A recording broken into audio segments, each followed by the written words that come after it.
Ragnar was a weak orphan who lost everything until he met a super strong Loli. However, after seeing a vision of her dying to a dragon, he decides to train to become the strongest, so he can clap her surfboard cheeks in peace. Several years ago, Ragnar and his family were attacked by a dragon, and he lost both of his parents in that attack. He was then taken in by a rich couple, but both them and their mansion got roasted by dragons as well. Eventually, anyone who got close to Ragnar ended up roasted or in the belly of the dragons, and so the consistent pattern made people conclude that he was colluding with dragons, causing them to bully him out of spite. He got so hated that he was abandoned until one day when he encountered a girl named Leo who asked him to be her dragon-slaying partner. During one of their quests, Ragnar realized Leo was strong when he saw her easily destroy a dragon in front of him, and he wished to become half as strong as her. In the present, Ragnar was about to become dinner for a dragon again when Leo saved him by one-shotting the dragon with a special weapon called a silverine sword. Afterwards, Ragnar praised her combat skills and she made him reward her with a head pat. On their way to the guild, everyone couldn't stop gawking at Leo because despite her young age, she was the Gojo Satoru of dragon hunters and she'd slayed more dragons than anyone else in the city. At the guild, Leo was playing around with Ragnar when the second-ranked dragon hunter named Sykes suddenly started rage-baiting Ragnar by accusing him of being a worthless oaf who was only following Leo around to make money off her talent. However, the overpowered Loli told him to back off and prove to everyone around that Ragnar was the only one brave enough to accompany her on her deadly quests. The next day, Ragnar was outside their inn, training harder than he'd ever done before because he wanted to be helpful to Leo in any way he could. Suddenly, an old man appeared and showed him a glimpse of the future, which revealed that Leo would soon be brutally slayed. This terrifying vision haunted Ragnar for weeks, causing him to push himself harder in his training so he could save her when the time came. One day, Leo saw that Ragnar had bags under his eyes and calluses on his hands, so she asked him if something was wrong. In desperation, Ragnar admitted he'd never be as strong as her, so she hugged him and assured him that he has the potential to be a powerful dragon slayer someday. Several days later, Sykes informed Leo and Ragnar that a neighboring city which was known for being very secure had been burned to the ground by dragons, and the kingdom had issued an emergency request for all adventurers to slay the dragons that attacked the city. Hearing this, Ragnar was worried that the vision of Leo's demise was becoming reality, so he tried to convince her to leave town instead of fighting. Suddenly, the ground started rumbling, and when they headed outside, they saw their own city was under attack, and knowing Leo would die, Ragnar tried to convince her to run away once again, but she chose to fight instead. Meanwhile, the dragons were making quick work of all the adventurers in the area, and things got even more bizarre when a superior dragon in a human form showed up. Ragnar noticed that the man had sharp tentacles that were similar to the ones that unalived Leo in his vision, so he jumped in to face him. However, his sword shattered on impact with the dragon's body and he blasted Ragnar into the river with flames. Seeing this, Leo sent Sykes to save Ragnar and charged at the superior dragon, vowing to end him for hurting her precious Ragnar. As he drowned in the river, Ragnar went into the dream world again, and the mysterious man from his dreams revealed himself to be his future self. Future Ragnar told his pathetic past self about how he trained hard and became the strongest dragon slayer in order to eliminate all the dragons in the world. But in the end, he realized it was pointless because he could not protect Leo, the one person he wanted to protect the most. With tears in his eyes, Ragnar begged his future self to give him the power he needed to save Leo. Future Ragnar then stabbed him with his sword, and this infused current Ragnar with his powers and his memories. Back on the battlefield, Leo was exhausted from fighting the superior dragon, so the dragon told Leo that no human was strong enough to defeat superior dragons. He then decided to destroy her, but sensed a chilling presence which made him stop. Ragnar, who now looked like a Sigma Lord, easily destroyed all the dragons in his path using the silverine battle arts his future self developed after years of training. The superior dragon transformed into his monster form in order to face him, but Ragnar easily froze him and shattered him with the flick of a finger. Ragnar was so overwhelmed by emotion when he saw Leo alive that he hugged her and started crying. The next day, Sykes asked Ragnar how he suddenly went from being a male Sakura to Ultra Instinct Goku, but Ragnar fell asleep before he could answer. Just then, some giant forest vines started attacking the city, so Leo rushed out of the room in order to face off against the enemy. Elsewhere, an ugly oversized meathead named Temru ate up a bunch of humans while a girl watched from the corner. He revealed his true terrifying form while telling the girl of his plans to feast on as many humans as possible, and he picked her up with his tentacles in an attempt to eat her as well. Somewhere in the city, Leo was fighting some vines when she noticed that the vines had taken hold of Ragna's unconscious body. When she rushed in to save him, the vines attacked her, but before they could reach her, Ragna woke up and froze all the vines in an instant. Afterwards, he ran to Temru's domain and sent the porky idiot flying with a dropkick. When the mystery girl talked to him, he suddenly acted familiar with her and called her Crimson while asking her to help him slay the dragon. She tried to convince him that she was a normal girl named Elise, but he identified him as a crossdresser who was the former first seat of the dragon bloodline who aimed to destroy all dragons in the world. He once again asked for his help in fulfilling that goal, but Crimson slapped him and said he was rude for calling him a boy. Just then, Leo showed up and Temru tried to attack them, but Ragna destroyed him with an exploding racing gun. After the battle, he told Leo to take the townsfolk away from the city while he handed something, but she demanded to stick with him, so he plainly told her that she couldn't be his partner anymore because she was too weak. Hearing this, she angrily charged at him, but he put her down without lifting a finger. Later that evening, Leo woke up on the back of Sykes and she broke down into tears while asking why Ranga chose to leave her. Elsewhere, Ragna wiped off his own tears and gave a passionate speech to Crimson about how he was determined to become partners with him. Crimson declined his offer, but noticed that he'd suddenly collapsed. When Ragna woke up, he told Crimson that they needed to go after the winged dragon monarch, and they noticed a dragon flying in the direction of the townspeople, so Ragna carried him while rushing off to face the dragon. He kicked the dragon to ground and then destroyed it using a swarm of silverine blades he created. When Crimson got his hands on one of Ragna's swords, he realized that it could be used to equip an entire army, which he'd be in control of, so he transformed into his true form and destroyed the rest of the dragons in the area. Crimson then handed Ragna a deadly poison which would unalive him if he ever betrayed him, and after Ragna drank the poison, he told Crimson of his goal to exterminate all dragons in the world. Crimson agreed to be his partner under the condition that he'd slay him after they're done unaliving all the dragons in the world, and Ragna agreed to that. Sometime later, an air-bending superior dragon named Desaz was tormenting a bunch of ladies in the sky, and in a different area, some dragons were facing off against adventurers. Just then, Ragna arrived and destroyed some of the dragons at the scene. Back when Ragna and Crimson forged their contract, Crimson's #1 minion, a Rimuru wannabe named Slime, showed up and started yapping some nonsense until Crimson stomped him to the ground. In the present, Crimson told Ragna that he wanted to see Ragna's silverine battle arts being used by the adventurers in the area to slay some dragons, and then he introduced Ragna to the adventurers as the Reaper.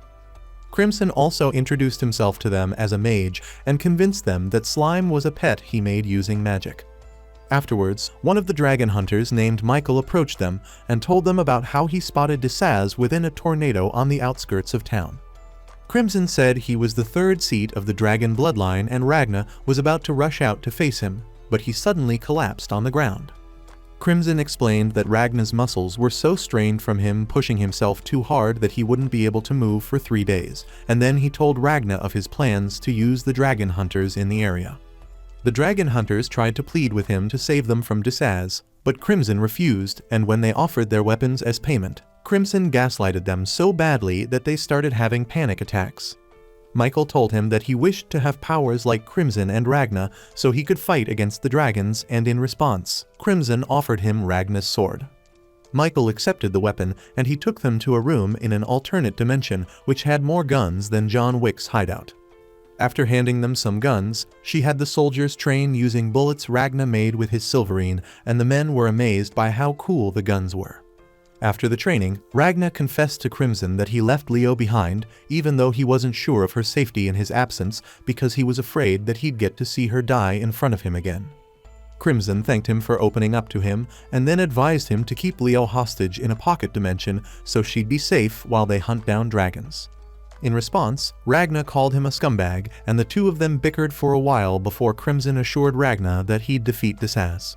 When Slime showed up, Crimson offered him the corpse and Slime told him about how Desaz had taken several women hostage. Hearing this, Crimson devised a plan to stop him, and he gave a version of Erwin's speech to her dragon hunters to get them hyped for the mission. A while later, Crimson and her men were riding towards Desaz in a truck, and he rage-baited the dim-witted dragon monarch to the point where he started losing cool. As the team approached the battle zone, Crimson drove off in the direction of the sun because he knew the sun would weaken him, and he ordered the dragon hunters to fire their guns at the tornado. When they did so, parts of the tornado froze up because the true ability of Silverine was freezing the magic in the dragon's blood and not the dragon themselves. As the hunters continued freezing the tornado, Desaz warded off the ice attacks by making the tornado stronger. But then the dragon hunters fired an extra special Silverine bullet that froze up a large portion of the tornado in a second. This made Desaz so annoyed that he chased them with an even more powerful version of his tornado until he reached a wall where his tornado vanished completely. As Desaz flew through the air, he saw that it was Ragna who covered the wall in his Silverine aura, and Slime slammed him on a Silverine spear which was being held up by several dragon hunters. Now impaled, Desaz tried to muster up another tornado, but his powers refused to materialize.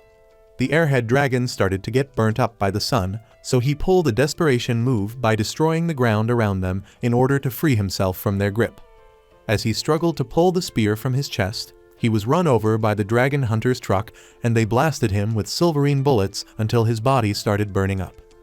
One of the soldiers finished him off by cutting off his head, and Crimson told Ragna that he should be grateful to the dragon hunters for showing him the potential of his powers. A while later, Crimson gave the dragon hunters some supplies and cast a spell which made them forget about him completely. Michael thanked Ragna for helping them out with the dragon, but Ragna said it was the dragon hunters who stood up to the dragons and not him, so they agreed to call it a triumph for all dragon hunters. After leaving that area, Crimson brought out a radio from which they heard about a large-scale dragon attack which was going down at the city border. The newscaster said the citizens are being evacuated to the capital since it was safe, and Ragna immediately pointed out that it was a trap. Crimson said they were blocking all escape routes while gathering the citizens at the capital, and they agreed to head to the capital themselves to stop the disaster. At the capital, a guard informed King Femid about the disaster in the neighboring cities. After the guard left, the winged monarch named Ultimacia showed up and introduced herself as the first seat of the dragons. She told him that the capital's barrier barely had any effect on her and explained that she'd frozen time so that she could have a conversation with him without causing any ruckus. She then apologized for the destruction of a neighboring city while showing him that she'd already beheaded the idiot monarch that was responsible for the attack as punishment.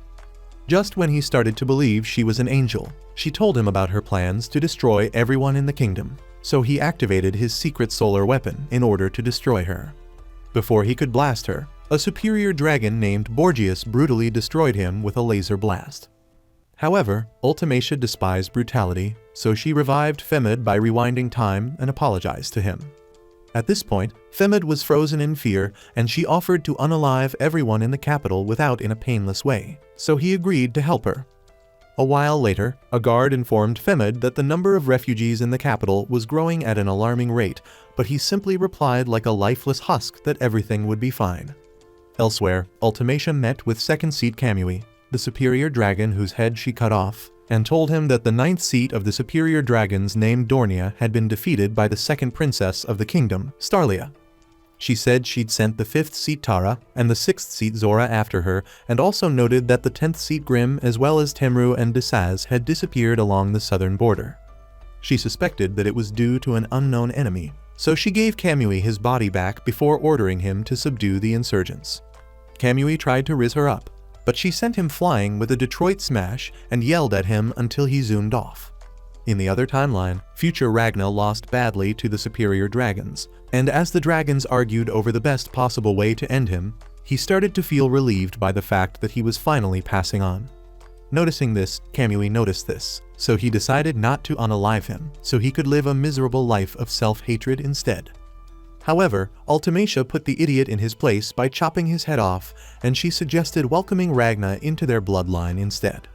Ragna was confused, so one of the superior dragons told him that he'd be turned into a dragon when he gets accepted into their bloodline.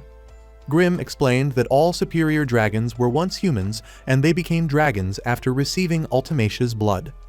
Ragna strongly refused to join them, but Ultimacia stabbed him with a blade made with her blood, which infused his bloodstream with dragon blood. In the present, Ragnar woke up, and when he remembered how devious Ultimacia was, he swore that he'd unalive her by any means necessary.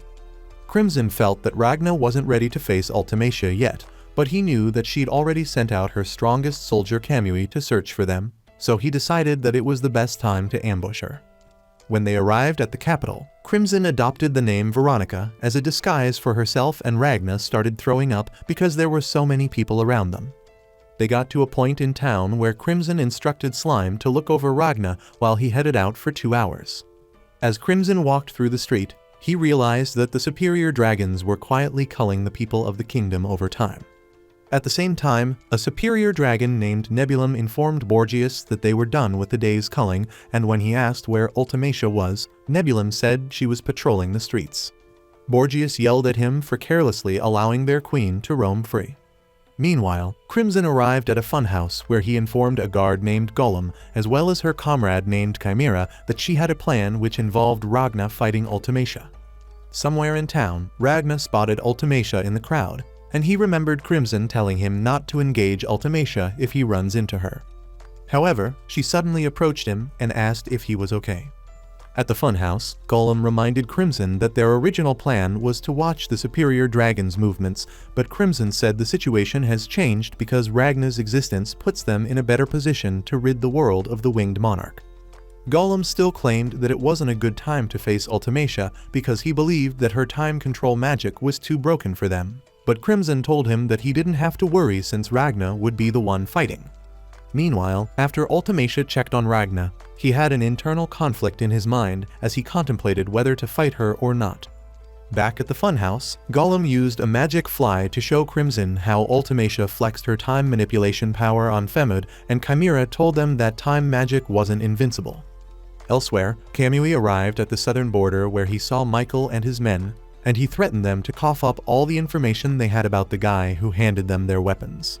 Meanwhile, Slime explained to Ultimacia that Ragnar was just sick from being in the crowd, and Ragnar played along with her because he realized that it was best not to fight her at that very moment.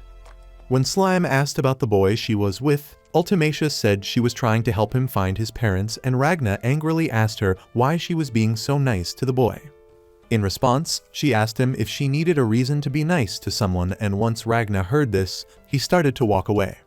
Suddenly, Nebulum showed up and asked about Ragnar, so Ultimacia said he was just a stranger who got sick with crowds.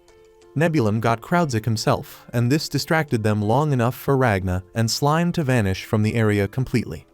Back at the funhouse, the trio watched the portion of the footage where Ultimacia rewound time, and Crimson pointed out that the weakness in her time magic was that she couldn't pause and rewind time at the same time.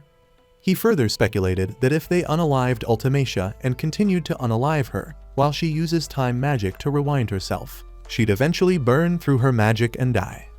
He told Chimera and Golem that Ragnar could beat Ultimata in a one-on-one battle using this method, and said their mission was to keep Nebulum and Borgias busy while he faces her. At the same time, Ragnar walked through a dark alley, and he felt bitter about the fact that he didn't fight Ultimacia when he had the chance. He then told Slime to tell Crimson that he'd found the target and walked away to find Ultimacia. However, Slime panicked and told Chimera that Ragnar betrayed them. After dropping off the lost boy with his mother, Ultimacia and Nebulum started discussing their plans of quietly unaliving them along with a group of other people in the capital, and they had no idea that Ragnar was eavesdropping on them. He eventually got so ticked off by Ultimacia's self-righteous yapping that he approached them and told them about how he was ashamed of himself for not attacking earlier. As Ultimacia tried to respond, Nebulum suddenly shattered on the floor, and Ragnar unsheathed his sword in order to attack her. Before she could freeze time, Ragnar obliterated her, and after she revived herself, he clapped her over and over again.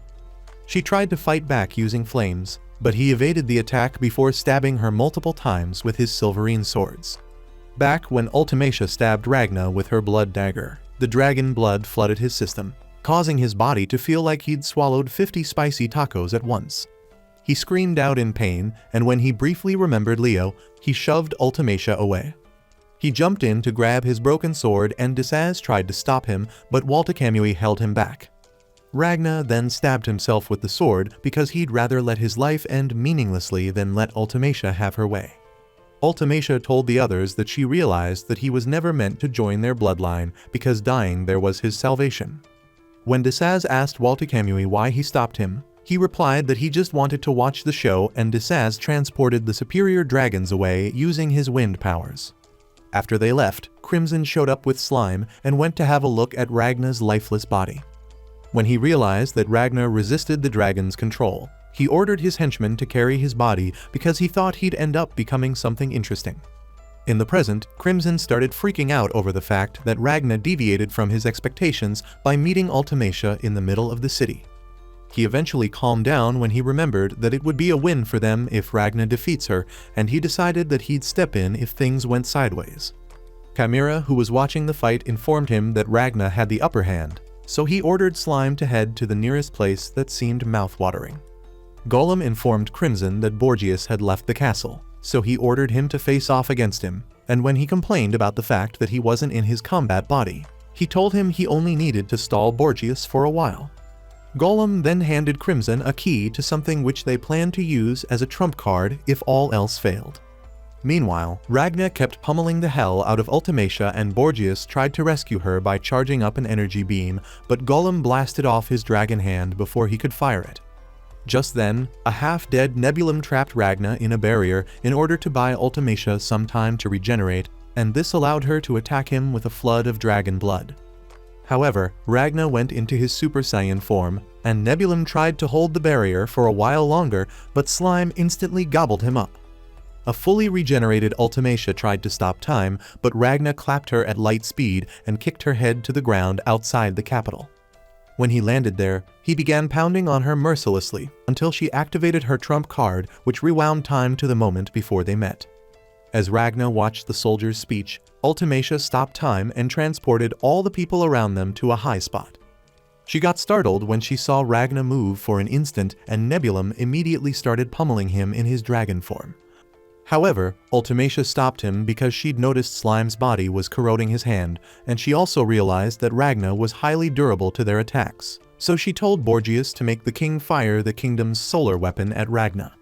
After Nebulum left, Ultimacia noticed that she felt a bit of affection towards Ragnar, and as she walked away, Ragnar suddenly spawned back up like an Elden Ring villain.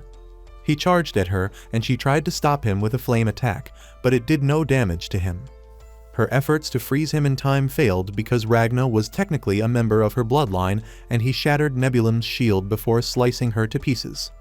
Time started moving again, and Nebulum tried to protect her remains as Ragnar charged at them, but Ragnar's body reached its limit before he could land the finishing strike. King Femid then blasted him with the solar weapon, but Crimson arrived right on time to protect him. Crimson realized that the great Ultimacia was now shivering in fear after getting manhandled for the first time by Ragnar, and she tried to freeze time, but Crimson interrupted her by creating explosions all over the area. As the people of the town suffered, Crimson tried to gaslight her into using her time rewinding ability to save them, and just when she was about to fold, Nebulum stopped her by reminding her that she'd use up her remaining magic if she did so. Crimson decided to retreat, and Ultimacia went into tears as she told Nebulum that she never intended to make the people suffer.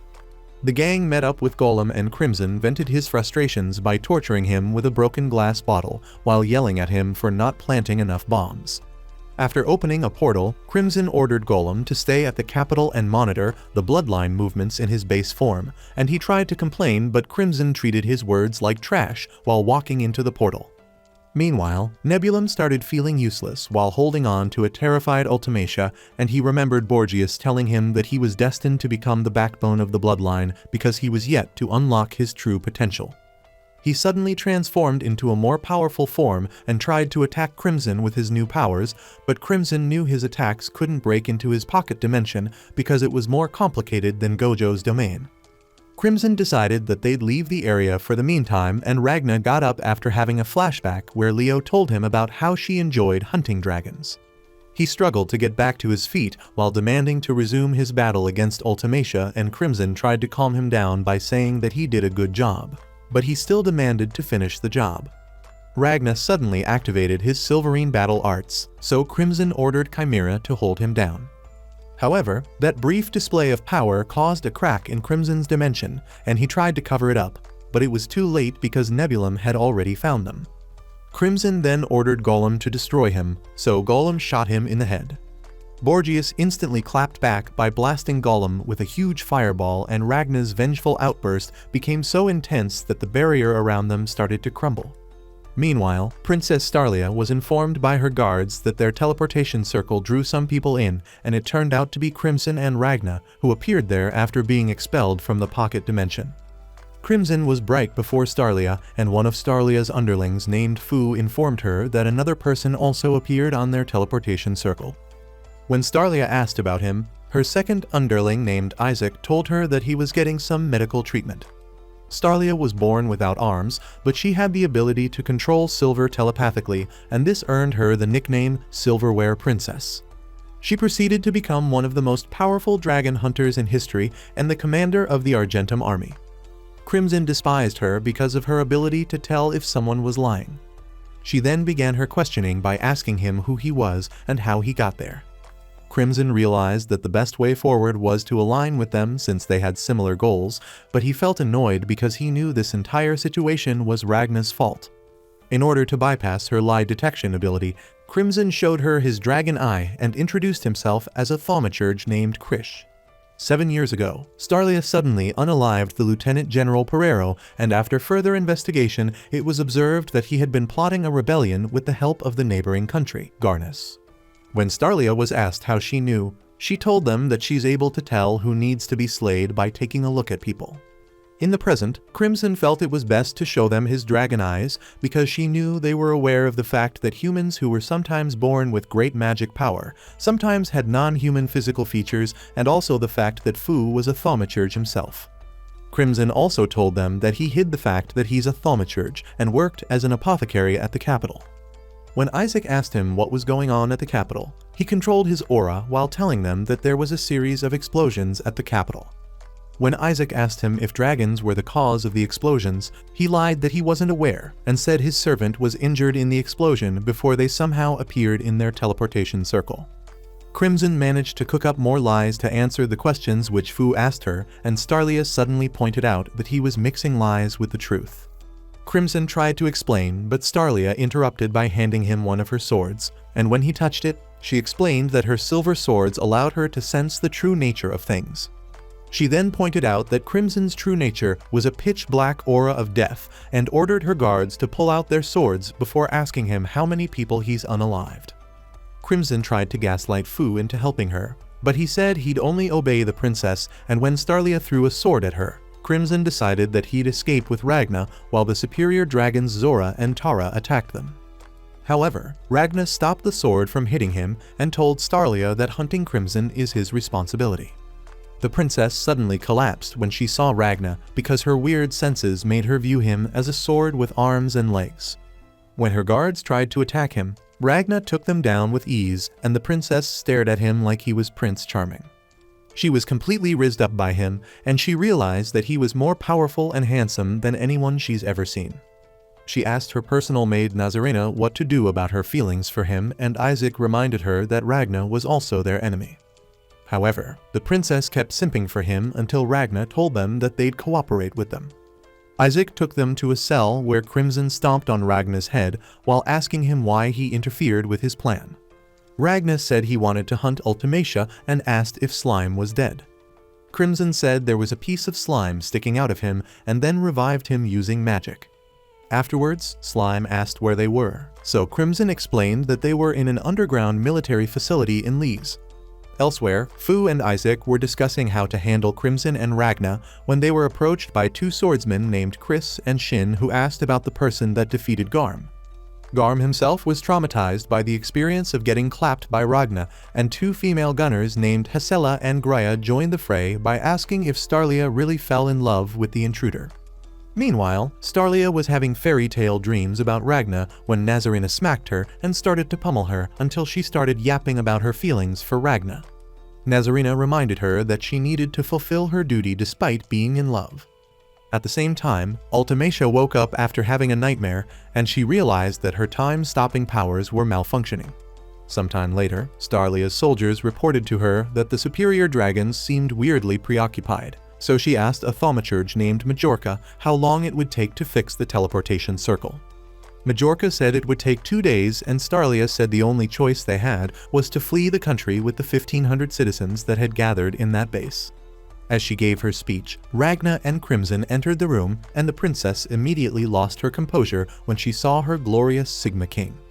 Crimson said he'd like to lend them a hand in their plan to teleport away from the kingdom using dragon blood as a magical energy source. He offered them intel about the dragons as well as the ultimate dragon slaying machine, which was Ragna, and said they'd all die if they didn't go along with her plan. The princess angrily told Crimson that she wouldn't work with them because he didn't play well with others, but she instantly got flustered again when Ragna spoke to her. Crimson informed her that the 6th seat of the Bloodwing, Zora, had the power to make potent drugs which had several deadly effects on living beings, including hypnosis, and said he used these drugs on dragons in order to multiply their forces. Starlia was still adamant to listen to him, so Crimson used Ragna to rizz her up and reminded him of the promise he made earlier to fight alongside them. Ragna then told Starlia that he and Crimson aimed to exterminate all dragons from the world and asked Starlia to use him in the battle. The idiot princess resisted the urge to start playing with his meat sword and agreed to join forces with them. Starlia asked Crimson why the dragons surrounding them suddenly left, and Crimson said it was because they fought against the Winged Monarch. Meanwhile, Zora slashed Borgias for being incompetent, and Kamui comforted Ultimacia by showing her the severed head of Michael. After setting the head on fire, he showed her a silverine sword, and this got her so scared that she used it to slash him.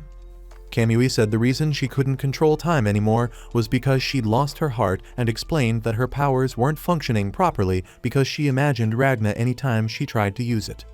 He gave her the nickname Traumatia because of her current pathetic state and told her to command him to eliminate the source of her fear.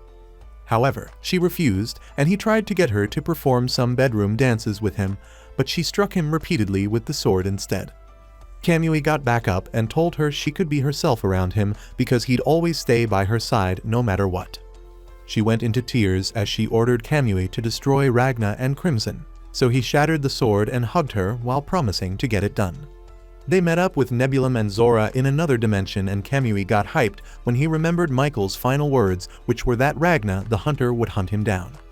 The next day, Ragna enhanced a silverine weapon, and when Isaac used it to strike one of Starlia's blades, it sliced through it. Starlia asked if the weapon's enhanced state would last for long, so Ragna said that a sword of that quality would probably last the entire battle. Isaac and Nazarena were pleased that the princess could finally hold a normal conversation with the RIZZ King, but she suddenly started acting like a brain-dead idiot again. Starlia then ordered her men to bring all their weapons to Ragna. A while later, one of the knights tried to attack Ragna while the rest of them cheered him on, but Ragna disarmed him in no time and enhanced his weapon with silverine. He did the same thing to the next bunch of extras who tried to tango with him, and he remembered Crimson telling him to use half of his silverine for himself while infusing the core weapons with the other half. Back then, Crimson noted that he wouldn't be using silverine battle arts in the upcoming battle because nothing good would come of it. Back in the present, Ragna continued making a fool of the core members while enhancing their weapons, and he was eventually approached by Chief Swordsman Shin, who claimed that he'd be a tougher opponent. However, Ragna floored him in no time and praised him for being as strong as Leo, causing him to run away in shame. Afterwards, Shin met with his buddy Chris, who told him that his weapon had been infused with silverine. As Chris glazed Ragna for being a natural talent, Old Man Garm told him that he noticed during their battle that Ragna's skills were born from years of hard work and not natural talent. Shin decided to challenge Ragna again.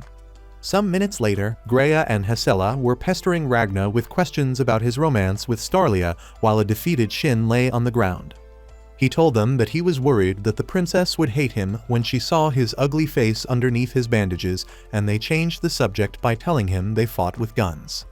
When Slime showed up, they started gushing over him until he started mocking them, and they took him to a dark room where they told him about their tragic past while torturing him. They said they wouldn't unalive him, but would rather play some dangerous games with him. Meanwhile, Fu was practicing magic in a different room, while thinking about how thaumaturgy imitated the magic of dragons by using magic circles modeled after the dragon's blood flow. However, he and the other thaumaturges hit a brick wall in their mission to reactivate the teleportation circle, so he started to consider giving up until Crimson showed up to help them. Elsewhere, the superior dragons were having a meeting and Zora pointed out that their two missions were to destroy the country and slay Ragna and Crimson. However, Kamui told him that Ragna and Crimson were his prey since Ultimacia ordered him to handle them. Nebulum said there was no need to look for the enemy because he was sure they'd come after Ultimacia again, and Zora told Ultimacia that they could no longer afford to be merciful towards humans again. Ultimacia ordered him to unalive all the humans in the country, so Zora decided that he and Tara would launch an attack on the Argentum core base and call Kamui to help them if they encounter Ragna and Crimson. At the underground base, Starlia created a laser trap with silverine blades to secure the entrance, and Isaac asked her if she believed Crimson's claim that he and Ragna defeated 3 of the superior dragons. Starlia said they only needed to take the valuable information out of Crimson's words since he was a lying scumbag, but Isaac said he couldn't overlook the fact that Zora and Tara, who they would soon face, were famous warriors before becoming superior dragons. Starlia bluntly stated that all superior dragons were humans who got transformed into dragons, and when she noticed that it was bothering Isaac, she told him to get a grip on himself because that information didn't change the fact that they needed to destroy them. A while later, Crimson met up with Ragna and asked him if he thought he'd win against Kamui if they fought in his current state. Ragna admitted that he wouldn't, and Crimson said he should never face him head-on because he'd surpassed the limits of power. Crimson explained that the reason he told Ragna not to use Silverine battle arts during this battle is because Zora would summon Kamui if they discover him, and he'd definitely destroy all of them when he arrived. Elsewhere, Isaac met up with Fu, who informed him that Crimson had helped them make the teleportation circle better than it ever was, and started crying over the fact that it was no longer his creation. At the same time, Crimson met Ragna in his cell and told him to infuse all of his remaining Silverine into a single weapon which he'd use during the upcoming battle and go underground so that he wouldn't be discovered. He then smacked some sense into Slime and told him to keep an eye on Ragna during the war. Just then, Starlia showed up and took Ragna to a spot where she told him that she planned to become a member of the Solitarian Church and become a dragon scourge so the Solitarians would take care of her people. She then asked him to become the Dragon Scourge in her stead and rule her people if she ends up dying during the upcoming war, but Ragna refused because he wasn't a fan of their religion or how they slayed dragons. She then pointed her swords at him and commanded him to obey her like she promised. Ragna realized that he wanted people like her and Leo to survive the most, so he infused her swords with the rest of his Silverine and told her he wouldn't let her die no matter how powerful the villains were. His rizzful words caught her off guard, so she ran away to a different area where she swore to Nazarena that she wouldn't allow herself to die. Some hours later, Zora started brutally unaliving the people at the capital using dragons and hypnotized soldiers while Borgias gathered up their blood to regenerate his body.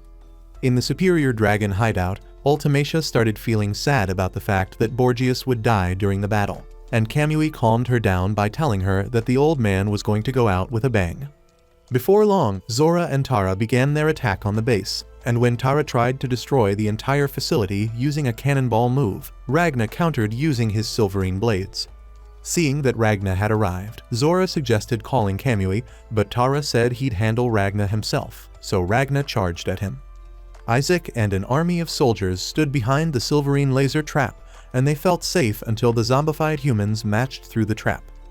When Isaac remembered Crimson's words about Zora's power, he warned the soldiers to avoid the zombies, and he managed to fend some of them off until a dagger-wielding zombie girl charged at him. Isaac hesitated, but Starlia arrived just in time to destroy all the hypnotized humans, and she gave a passionate speech which motivated the soldiers to start unaliving the zombified humans. She put Isaac in charge of that area and ordered the gun twins, Chris and Nazarena, to join her in heading to the forest where Zora was waiting for them. Outside the building, Tara fired some flame blasts at Ragna, but he dodged and slashed him several times. Ragna tried to finish him off, but his sword couldn't cut through his rocky skin, and Tara flooded the entire battlefield with his flames again. Ragna put down one of his swords and powered up his sword with all the Silverine he had left in preparation for his finishing strike. Ragna then launched his ultimate dragon-slaying sword strike, and in response, Tara fired his seismic cannon, causing a massive explosion. Elsewhere, Starlia mobilized her aerial gunner squad, which was led by the twins, and they informed her that another horde of zombies were approaching. Zora watched them using eyes that manifested from the zombies' blood, and he was pleased to see that everything was going according to his plan. When he checked on Tara, the brute told him that he'd already defeated Ragna, but stated that he wouldn't be able to use magic for a while since he just used his trump card. Zora told him to finish Ragna off, so he attempted to crush him with his foot. However, Ragna evaded his attacks and claimed that the battle wasn't over yet. He took down a bunch of dragons that attacked him, but Tara sent a larger group of dragons after him while walking away. When Tara asked Zora for instructions, Zora told him to head to the spot in the building where the princess and knights were gathered.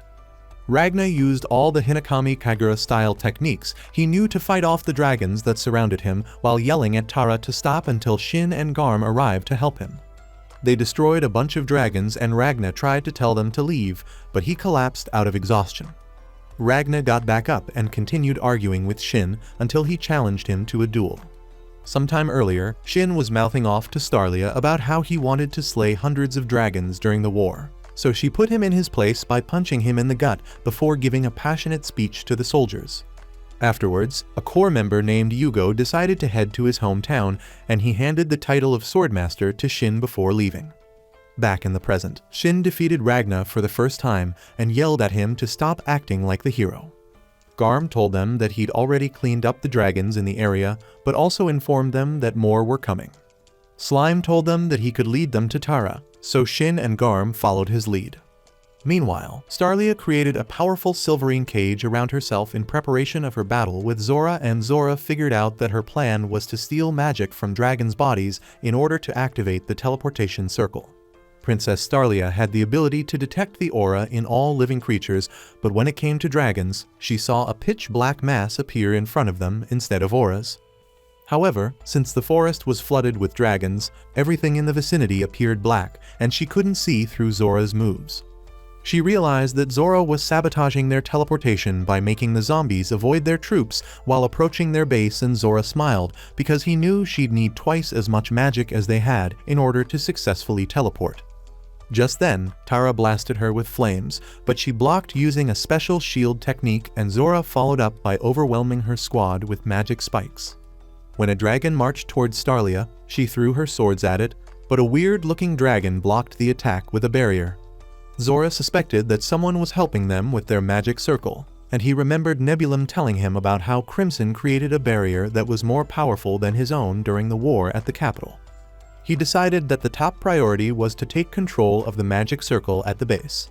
Elsewhere, Isaac stared in shock as his men were spread around the battlefield like bloody piles of trash, and he noticed a strange white dragon in front of him, which instantly destroyed the silverine laser trap in front of them.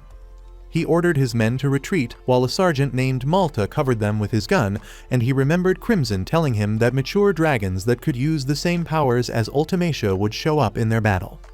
When the soldiers blasted the dragon, it froze time and pulled an Uno reverse, which destroyed all the cannon fodders around. Isaac charged at the monster and deflected its attacks before launching an attack of his own. The mature dragon dodged, and just when it was about to stop time again, Crimson showed up and barbecued it with a special magic ball. He explained to Isaac that the special weapon he used was a white flashbang, which explosively emits sunlight, and he modified it so that it would automatically explode when it sensed that time has stopped. Crimson then stunned Isaac even further by showing him that she'd equipped the civilians with guns so they could join the fight, and he tried to argue that it was unsafe to do so, but he calmed him down by saying that they'd definitely win. Just then, the 13th seed of the dragon bloodline named Ursh burst through the wall and asked Fu to take him to the magic circle. However, Fu activated his magic arm and destroyed him using the powers he stole from a superior dragon named Dornia before absorbing Ursh's powers as well. Crimson was surprised that he was powerful enough to destroy the 13th seed alone, and he decided to gain control of the core no matter what. Just then, some vines started attacking the area, so Crimson ran forward with the others while telling them that they needed to fortify the magic circle's defenses.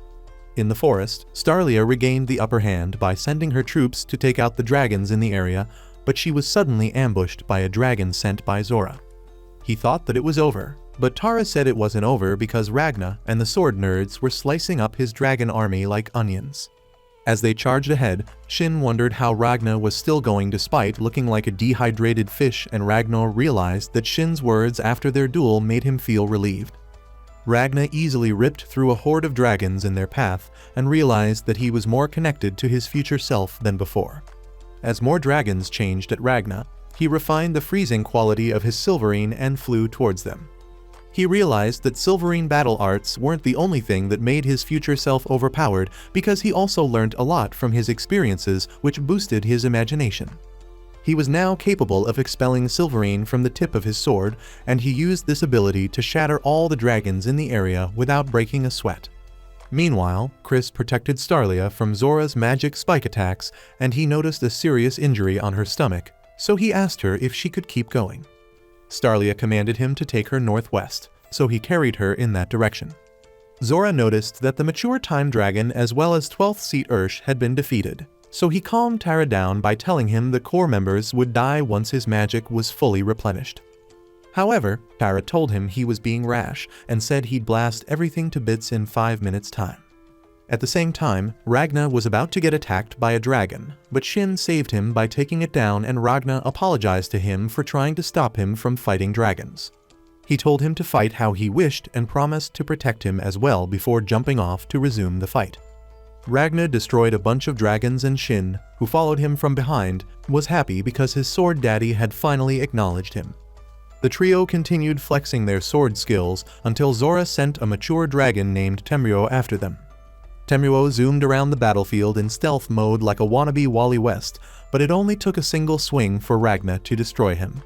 Seeing this, Zora freaked out, and he also noticed that the civilians were gunning down his zombies while looking like they were hypnotized.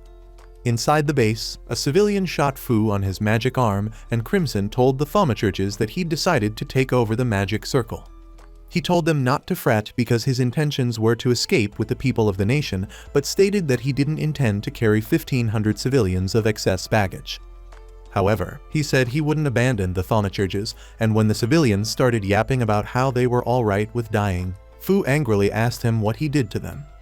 Crimson gave a vague answer and explained that he was making the useless civilians sacrifice themselves so that the useful soldiers could make it out alive. He then apologized for shooting Fu out of nowhere and said he wanted to become friends with him because he was the only one who could activate the circle. When Zora realized that Ragna was the Reaper, he considered calling Kamui, but realized that doing so would only put Ultimacia in danger again. In the forest, the battle raged on, and the Gunner twins feasted on some dragons they slayed before rejoining the fight. Meanwhile, Crimson kissed Fu, causing him to be paralyzed while explaining that he was using an androgynous appearance because he wanted to be loved by everyone. He tried to convince Fu to activate the magic circle for her, but Majorca stepped in and told her brother Fu to resist his temptations. Just then, one of the civilians shot her in the stomach, and Crimson forced Fu into agreeing to his conditions by threatening to unalive the thaumaturges. Just then, Majorca woke up in a more powerful form and teleported Crimson and his gunmen to the skies of an abandoned city. Zora knew that Kamui could arrive at the base in 2 seconds, but given the fact that there was a distance limit on the Bloodline's telepathic communication, he could only send messages to the capital using several medial dragons as relays, which would take at least 40 seconds. He wasn't too bothered by this because he didn't intend to summon him anyway, and he guessed that Ragna was working with Starlia in order to set a trap for Kamui. The low-budget Upper Moon one did some more analysis, and he decided that destroying the princess was his first priority. Meanwhile, Crimson laid on the floor looking like a squashed roach, and he knew he couldn't do anything anymore, so he started wishing for himself to die quickly. At the same time, the troops struggled against the dragons until Chris showed up and cleared a path for them by taking out multiple dragons. As they charged ahead, Chris gave a heroic speech while destroying a couple more dragons, and this motivated the soldiers to pull their own weight on the battlefield as well.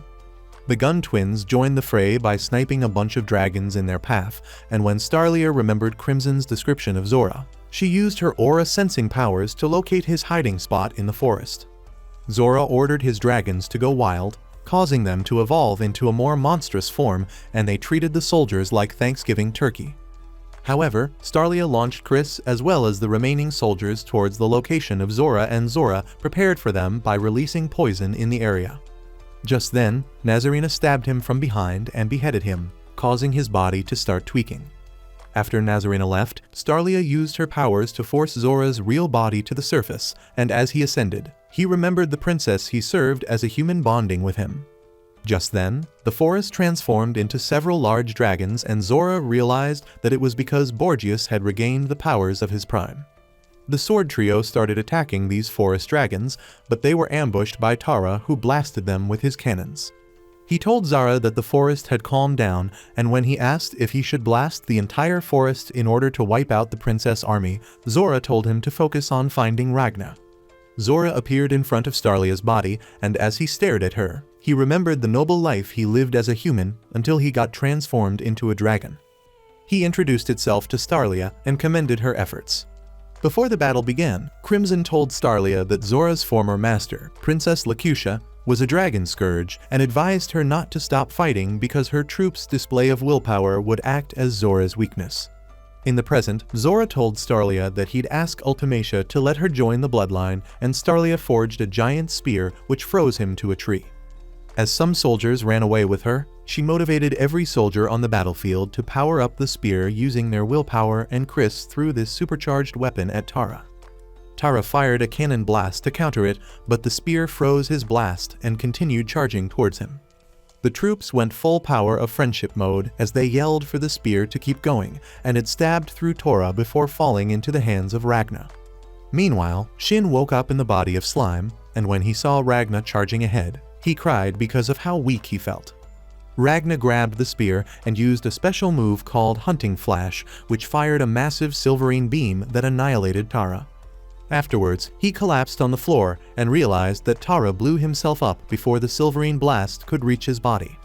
He told Slime to take him to Tara's body. When Zora called out to Tara, he was pleased to hear Tara respond, but the explosion dragon told him he'd die soon because he couldn't heal the wounds he sustained by blowing himself up. Zora started blaming himself, but Tara told him it wasn't his fault and brought up how when they were humans, Zora loved the princess as a human. He asked Zora to forgive him since he could no longer call him his comrade, and asked him for one final instruction. Zora instructed him to blow himself up and take down all of Ultimacia's enemies with him. Following this command, Tara exploded himself, and Ragna used his silverine to contain the blast. As the blast pushed Ragna back, Slime gave him some added support, but the blast was too intense for his silverine blast to freeze. Starlia noticed that Ragna hadn't frozen the blast because he was keeping some part of his powers on reserve, so she started blaming herself. After remembering how her soldiers sacrificed herself for her, she realized that she didn't want to lose her man, so she appeared to him as an astral projection and told him to release all of his power. Meanwhile, the Gun Twins and the rest of the troops kept fighting the dragons in the forest, while the thaumaturges worked on the teleportation circle, and Ragnar realized that the princess had motivated him in the same way she did for her men throughout the battle. He pushed himself further until his silverine started freezing the blast. However, the blast suddenly concentrated and targeted just Ragna. The princess started panicking, but Ragna told her not to worry and said some comforting words to her, which made her cry before unleashing his silverine battle arts. Starlia aided him by creating a silverine sword, and when Ragna punched the sword ahead, it froze the explosion as well as the entire area. Afterwards, Starlia saw a glimpse of Ragna's future self, and she started crying over the fact that he ended up alone. Ragna thanked her for caring about his future self, and she thanked him before asking him to become partners with her. After the spirit version of Starlia vanished, Ragna collapsed from exhaustion. Inside the base, the thaumaturges activated the teleportation circle, and this made the bodies of everyone glow as they prepared to be teleported. However, Kamui made a shocking entrance by beheading Starlia, and he immediately started rage-baiting Ragna. When Nebulum told Ultimacia that Kamui had left their base, she said there was no chance he'd lose to a weakling like Ragna. Before the war, Crimson told Ragna that Kamui was abnormally strong even when he was human, and advised Ragna not to fight him until after he defeats Ultimacia. In the present, Kamui and Ragna engaged in a heated clash, and when Kamui transformed into his monster form, Ragna tried to end him with a silverine dagger. However, Kamui regenerated and blasted him away while summoning his lightning sword. Ragnar fell on the ground and he tried to get back up as Kamui approached him, but he suddenly appeared in a different town where he saw Princess Starlia alive. Ragnar was so surprised to see her alive that he rushed towards her and started telling her name until she slammed him into the ground. When Ragnar asked where they were, Starlia said they were in the city which they were teleported to. He was relieved when he realized that the teleportation circle worked, and when asked where the others were, she said they were just up ahead. As they walked together, Ragnar told her about how Garn and Shin were so awesome as partners that they helped him draw out his full potential, and she said Garm was able to reach new heights despite his age because he was exposed to Ragnar's strength during the battle. She added that Shin would reach new insane heights thanks to the fact that he now had a rival to measure himself up to, and she proceeded to tell him about the good aspects of the rest of her squad. When they reached a certain point, Starlia told Ragnar to move ahead since she had other matters to attend to, and when he asked what she meant, she said she needed to forge a sword.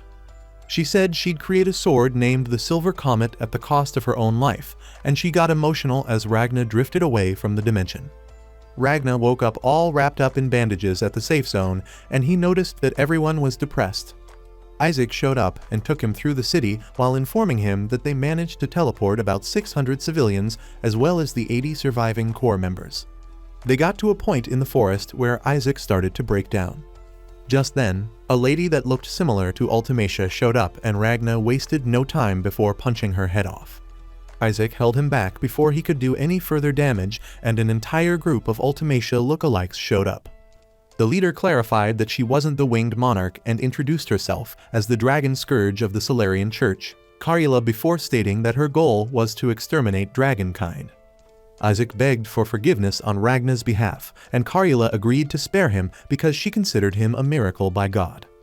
Ragnar apologized and begged them to rewind time in order to bring Starlia back, but she said it would consume too much magic to do that. She then revived the previous Karjula, which Ragnar destroyed, and Isaac realized that Starlia initially didn't want to become a dragon scourge because they were simply a bunch of lunatics. A while later, Karjula informed Ragnar that she was the one who healed him, and he thanked her. However, her face made him nauseous, so he asked her to cover it. Just then, Nazarena brought some tea for them, and Karjula explained that she was only acting as the princess tutor in order to act as a bridge that would bring her to the Solitarian Church. Isaac asked if the princess knew about it, and Nazarena replied that she was sure Starlia wouldn't forgive her if she found out. Karjula asked Ragnar to become a dragon scourge, but he instantly rejected her offer, so she told him that they wouldn't be able to take in the refugees if he didn't join them. Ragnar called their religion a load of trash and claimed that he'd erase their stain from the world by hunting down the Winged Monarch. Afterwards, he met up with Crimson in an abandoned building, and he brought out a magic key while suggesting they patch him up. A while later, Ragnar was fully healed, and when he asked about that place they were in, Crimson said it was a special facility of his which was located on the moon. Crimson said they needed to build a new fighting force which would be centered around Ragnar, and noted that their next move would be within 3 years when his space room called the Global Chamber was complete. However, Ragnar said it wasn't over because they were yet to hunt Ultimacia, and Crimson assured him that they'd hunt her, but stated that their chances were low at the moment. He claimed that they needed to prepare properly in order to guarantee their win, but Ragnar argued that he didn't want certain victory, so Crimson told him that winning wouldn't bring the princess back. He also said the members of the Argentum Corps who survived would fight beside him someday, but Ragnar interrupted his speech by telling him that Starlia was still alive. Crimson pointed out that he couldn't beat Kamui, but Bro kept arguing like a dumb idiot until Crimson reminded him that his goal was to destroy dragonkind and revealed that the only reason he was still alive was dumb luck. Hearing this, Ragnar suddenly realized that the reason he wanted to fight all along wasn't for vengeance or power, but rather because he wanted everyone to survive together. Ragnar said he wouldn't ask Crimson to help him and told him to open the door. However, Gollum told him that if he tells the Corps that Starlia was still alive, they'd all head back to RIZZ and get wiped out. Ragnar said it wasn't what he wanted and asked Crimson to open the door to the surface. When the door appeared, Ragnar tried to pass through, but suddenly collapsed due to the effects of the poison Crimson gave him when they first met. Crimson started to consider bringing him back as a zombie, but Ragna suddenly got back up and explained that the poison didn't unalive him because he was half sword. The red-headed oaf started freaking out until Ragna put him down with a karate chop, and he evaded Chimera's attacks before giving Crimson a speech about how he intended to defy the odds in order to win. Hearing this, Crimson let him go and transferred his consciousness to a new body before heading to sleep. A while later, Ragnar reunited with the Argentum soldiers and told them that Starlia was still alive before asking them to follow him. Elsewhere, Starlia woke up in the room where Kamui was keeping her, and he told her that he'd placed a curse on her that would destroy her if she leaves the capital. As he bragged about his powers, his body suddenly started crumbling, so he regenerated and explained that he was keeping her there because he wanted to fight Ragna when he was at his best. Starlia brought up the fact that she'd die when he comes, and Kamui told her to make a sword for himself and Ragna for their upcoming battle. At the same time, Borgias met up with Ultimacia in his new body and informed her Zora was still drowning in agony. Afterwards, he met up with Nebulum to tell him the sun had suddenly vanished, but Nebulum said he was the one who caused it because he was cooking up a space spell that would create an endless night for them. The two shared a hug as Nebulum cried over the fact that Borgias would soon pass on. Elsewhere, Fu prepared a magic teleportation circle for them, and the Solarians agreed to help them with the magic they needed in performing the teleportation. Meanwhile, a snake shadow informed Crimson that Borgias was going to sacrifice himself, meaning that the two of them would be the last of the old bloodline, and after he left, Crimson suddenly realized that Ultimacia couldn't control time, so he told his gang to prepare for a mission to take her down. Elsewhere, Isaac informed the knights that the citizens of the capital were dead, and the nutrients from their bodies were being absorbed by a giant tree. He also pointed out that most of the important buildings were reduced to rubble, and Nazarena said she felt a surge of magic coming from a particular building, which she believed was where Starlia was being held. Hearing this, everyone started celebrating, and Isaac told them that the objective of the mission was to rescue the princess and destroy the winged monarch. He knew that it could be a trap set by the superior dragons, but he decided to go along with the mission because the Argentum Corps would have nowhere else to go if they didn't win. Carula said it wasn't necessary to slay all 4 superior dragons left because destroying the winged monarch would be fatal to the entire bloodline, and Ragna suggested they hunt down Ultimacia while he keeps Kamui occupied. Isaac asked Carula if she had any countermeasures for Ultimacia's time magic, and Carula said it wasn't a problem because time magic wasn't exclusive to the winged monarch alone. Chris tried to tell Hesela to stay back, but she said she'd join them in order to avenge her dead sister Greya. Isaac said they'd begin the mission in the next 2 hours, and after the meeting, Garm asked Ragna to have a duel with him. Ragna checkmated the old fart in no time, and they bonded over how much stronger they've both gotten until Ragna confessed that he felt like a fraud because he wasn't the one who put in the work in order to get strong. However, Garm brought up how Ragna slashed through several blasts in order to protect himself and Shin during the fight against Tara, and told him to continue showing his strength since it motivated everyone around him to grow as well. After he left, Ragna thought about a future where there were many people as strong as him, and he realized that he'd love to live in such a future. A while later, Fu rejected Carula's offer to join the church and then activated the teleportation circles. The Solarians cast a spell on the soldiers which gave them resistance to time manipulation magic, and then they all died due to the strain of the spell.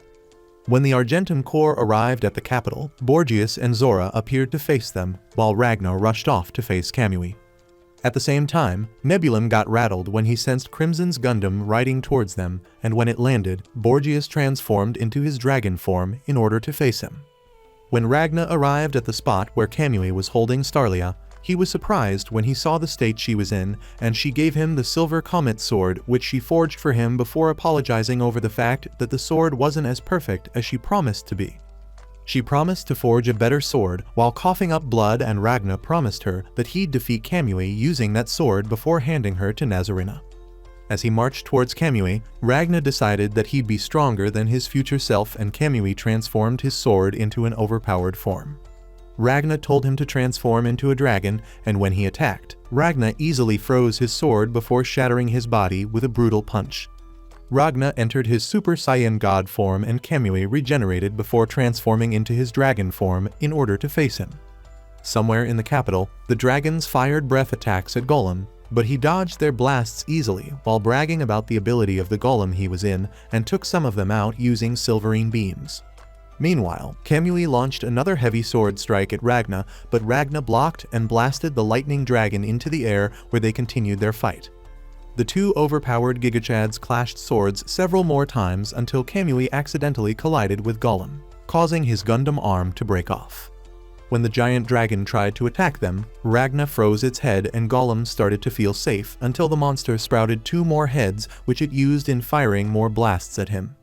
At the same, the Argentum Corps started overpowering Zora, and he tried to fight back with a dark blast, but Garm deflected the blast and sliced off his arm. The entire squad charged at him at once, but Zora suddenly transformed into a more terrifying form and slashed Garm in half before pushing the rest of the squad back.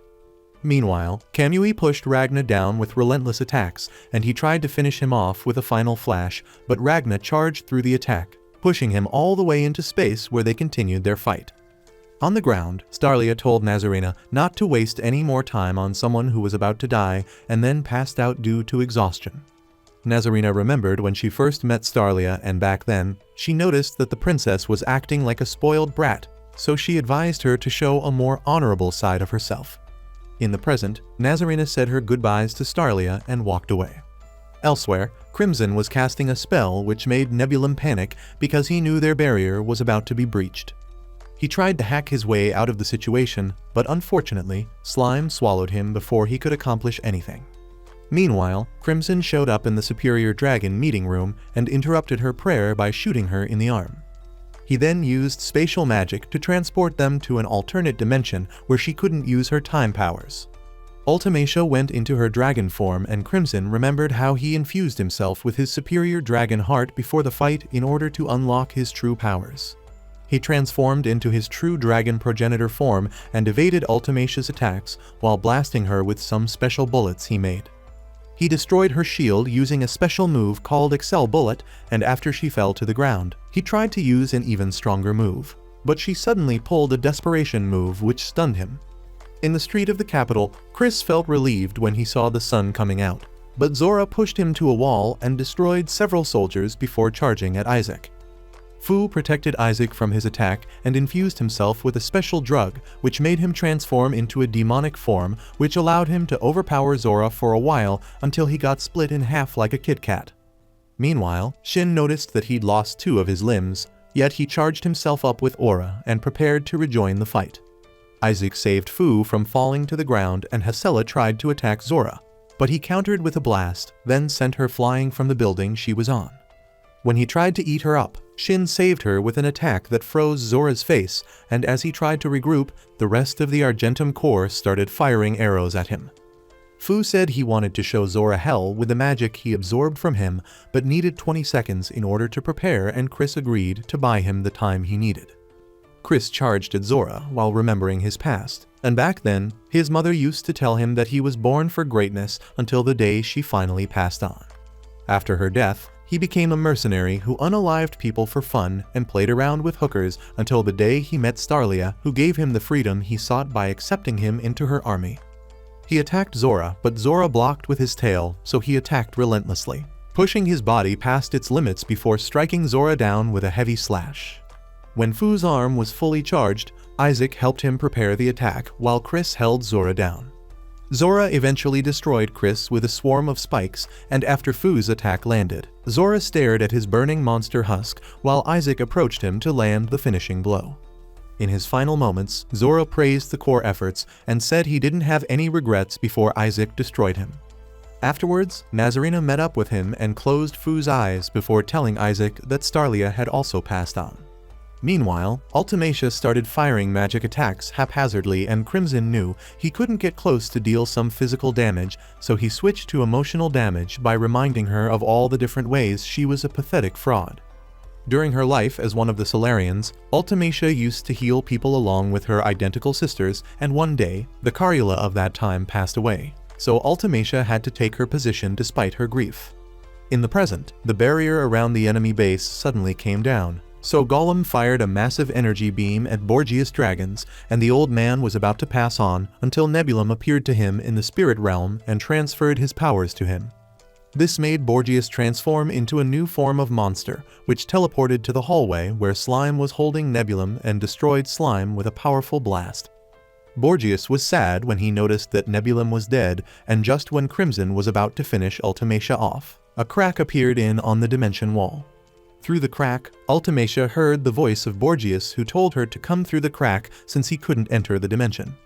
As she rushed over there, Crimson tried to chase her down, but she started firing laser blasts at him. Meanwhile, Chimera was thinking about how her shadow friend named Snake was always there for her when she needed him, and she wondered how he knew Crimson more than her despite just being a tail.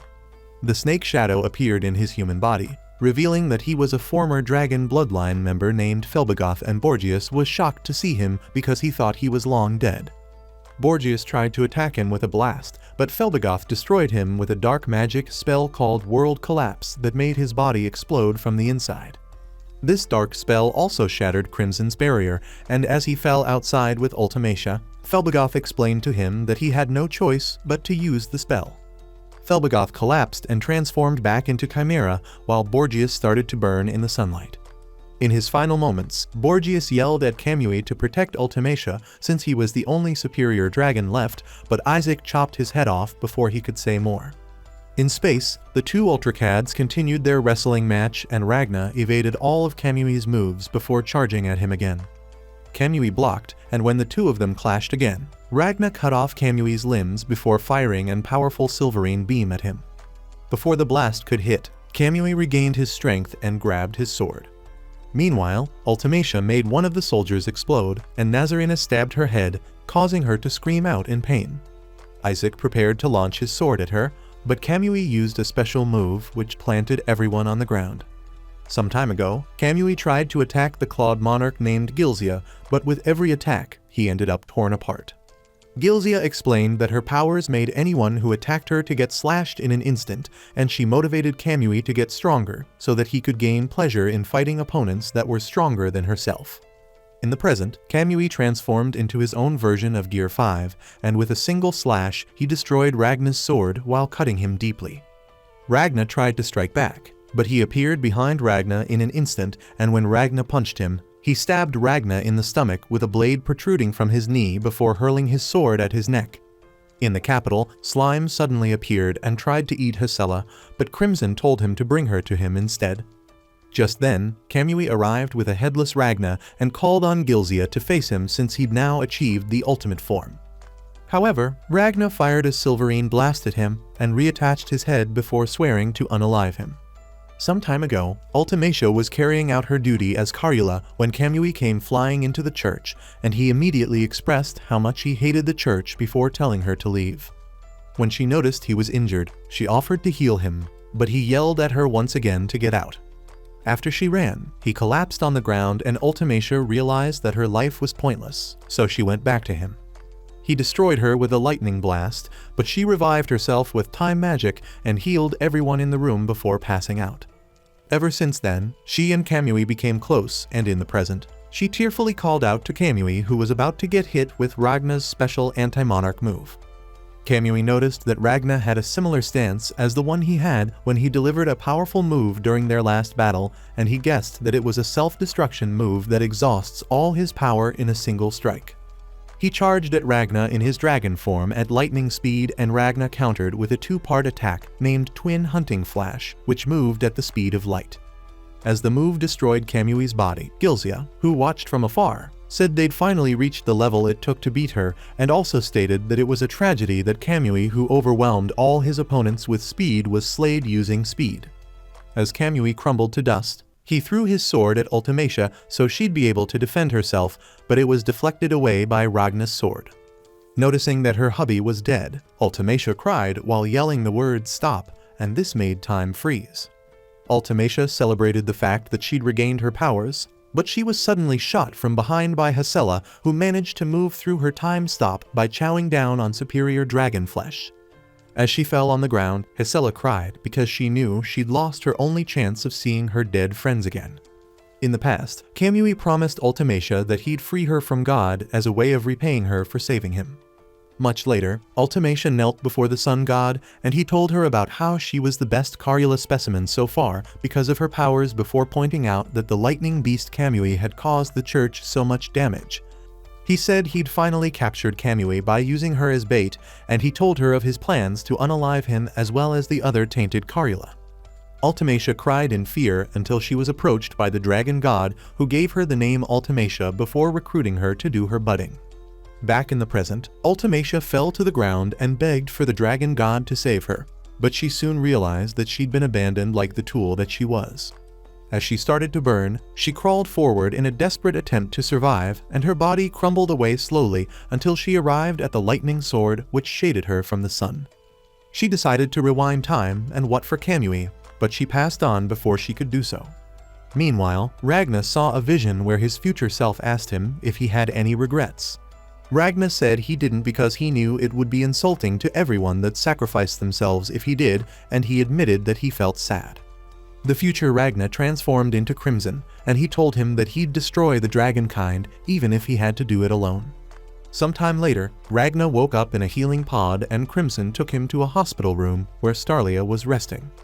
As Ragna approached her, Isaac revealed that it was Zora who undid the effects of her poison, and Ragna cried while telling them that he was sure she'd wake up again someday. Afterwards, Ragna got dressed up and told Shin he was heading out to hunt the next bloodline before joining Crimson and the gang in a car. If you were Ragna, which of the baddies in the show would you slay with your dragon? Would you wait for Starlia to wake up? Or maybe you'd play around with Chimera or Nazarena for the meantime? Let us know in the comments. That's all for today's video. If you like anime recaps like this, check out this video here.